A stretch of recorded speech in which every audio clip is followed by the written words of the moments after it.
If you're tired of having a physique that looks like a dropped donut, let me show you how to build some hamstrings. Seated hamstring curl.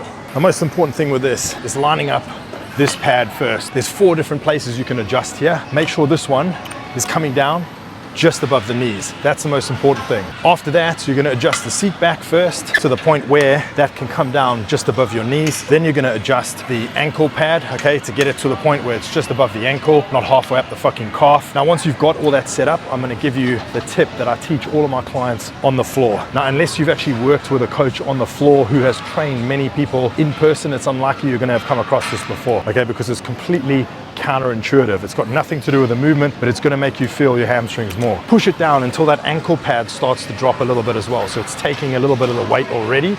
If you can't do that, then it's too heavy. And then the tip is going to change everything for you. As you curl down, I want you to do this inside your shoes with your feet. Curl the toes up. Curl them up towards the middle of the foot as you curl down. And when you curl your toes up like this inside your shoes, it has no physical connection to the hamstrings. It's almost a placebo type effect. What it's going to do is stop you being distracted by your foot movement during this exercise. Now, before all the science-based lifters have a fucking cry about the lack of connection between your toe movement and your hamstrings, this is one of those special type of tips that only comes from real coaching experience. It only comes from a lot of experience training and training others to realize that there is no physical connection sometimes between a cue or a tip that we give our clients, but it is going to help you focus on those hamstrings a lot more, because by locking the movement of your feet, by curling your toes, your feet are not going to move throughout this movement. They're going to stay locked. So instead of consciously trying to point the toes forward or keep the toes up or keep the feet symmetrical, you can just drag the toes back and do the rep, and all of that focus is now going to be on those hamstrings and not in the movement of the feet. And when it comes to hypertrophy training, anything that you can do to better isolate the muscle is going to yield better results.